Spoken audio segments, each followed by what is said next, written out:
तो जिस देश में साल में 9 महीने भयंकर गर्मी पड़ती है, उसमें और गर्म चाय और कॉफी पी रहे हैं, माने सत्यानाश कर रहे हैं। और क्या सत्यानाश कर रहे हैं? अपने शरीर का, और अपने शरीर के साथ साथ देश का क्या सत्यानाश कर रहे हैं? परदेशी कंपनियां आपके देश में चाय कॉफी बेच रही हैं। पता है क्या होता है? चाय हमारे देश के किसान पैदा करते हैं, कॉफी भी हमारे देश के किसान पैदा करते हैं। ये परदेशी कंपनियां क्या करती हैं? हमारे किसानों से चाय खरीदती हैं 24 रुपए में किलो, और वो 24 रुपए किलो की चाय जो खरीदते हैं किसानों से, उसको हमें बेचते हैं 125 रुपए में 1 किलो। माने बीच का मुनाफा चला गया सब परदेशी कंपनियों को। क्या होता है? हर साल ये कंपनियां हमारे देश में 70 करोड़ किलोग्राम के आसपास चाय कॉफी बेचते हैं और हजारों करोड़ रुपया कमा के ले जाते हैं। आपको मालूम है, हम एक साल में जितनी चाय कॉफी पी लेते हैं, उतने में हमारे देश का 5,600 करोड़ रुपया विदेशी कंपनियों के हाथ में चला जाता है। तो सवेरे ही सवेरे हिंदुस्तान के खून पसीने की कमाई का 5,600 करोड़ परदेशी कंपनियों के हाथ में हम दे देते हैं, फिर कहते हैं भारत माता की जय। कहां से भारत माता जिंदा रहने वाली है? तो मैं आपसे निवेदन करने आया कि ये चाय कॉफी की अंग्रेजियत छोड़िए। तो आप पूछेंगे क्या पिए? हिंदुस्तानी बनिए, गाय का दूध पीजिए। गाय के दूध से बढ़िया दूसरी कोई चीज नहीं है पीने के लिए। तो आप पूछेंगे क्यों?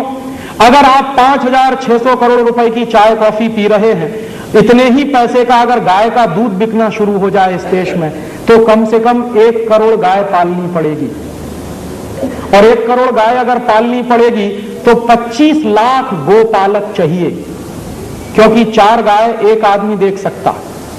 तो 25 लाख गोपालक अगर चाहिए तो 25 लाख लोगों को रोजगार मिल सकता है, उतने ही पैसे में जितने में हम चाय कॉफी पीकर हिंदुस्तान की बर्बादी कर रहे हैं। तो आप अपने शरीर को बर्बादी से बचा सकते हैं और हिंदुस्तान के 25 लाख लोगों को रोजगार दे सकते हैं 5,600 करोड़ का अगर गाय का दूध पीना शुरू करें। और एक दूसरी बात कि अगर 1 करोड़ गाय हम पालें और उसमें से इतना दूध पैदा हो, तो हर गाय 1 साल के अंदर खड़े खड़े 25,000 रुपए का ऑर्गेनिक फर्टिलाइजर पैदा करती है। गोबर जो देती है उसमें से 25,000 रुपए का खाद बनता एक गाय से। तो हर साल हिंदुस्तान में 25,000 करोड़ रुपए का खाद पैदा होगा। ये 25,000 करोड़ रुपए का खाद आपके देश के किसानों के काम में आएगा, और उस खाद से जो गेहूं पैदा होगा, चावल चना पैदा होगा, उसका टेस्ट आप भूल गए हैं, क्योंकि केमिकल फर्टिलाइजर भर भर के आपने खेत का नाश कर दिया। तो हम गाय का दूध पिएंगे, 5,600 करोड़ का दूध बिकेगा, 25 लाख लोगों को रोजगार मिलेगा, 25,000 करोड़ का ऑर्गेनिक फर्टिलाइजर पैदा होगा। ये सब काम इस देश में हो जाएंगे। एक छोटा सा काम आपको करना है, अंग्रेजियत को छोड़िए, चाय कॉफी बंद करिए। उसके बाद आप अगर चाय कॉफी बंद करेंगे तो गाय का दूध, नारियल का पानी, संतरे का रस, मौसम्मी का रस, ये सब पिएंगे। संतरे का रस पिएंगे तो पैसा किसान के पास जाएगा, मौसम्मी का रस पिएंगे तो भी पैसा किसान के पास जाएगा, नींबू का शरबत पिएंगे तो भी पैसा किसान के पास जाएगा।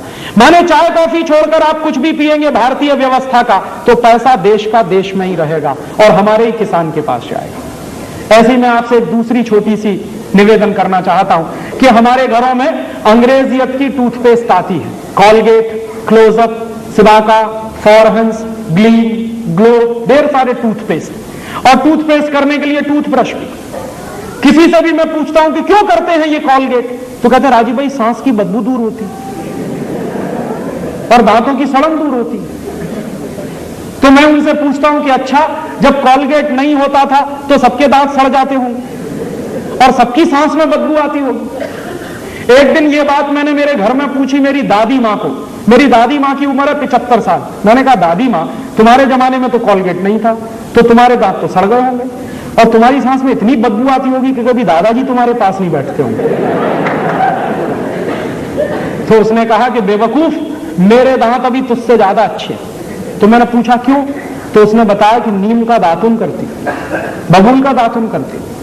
माने अगर दांत बचाने हैं तो नीम का दातुन करिए, बबूल का दातुन, और दांत सड़ाने हैं तो करिए कॉलगेट, क्लोजअप, सिबाका, फॉरहंस, और एक दिन में 10-10 बार करिए। जितनी बार ब्रश रगड़ेंगे उतनी जल्दी दांत खोखले हो जाएंगे। ये आप मुझसे लिखवा कर ले लीजिए।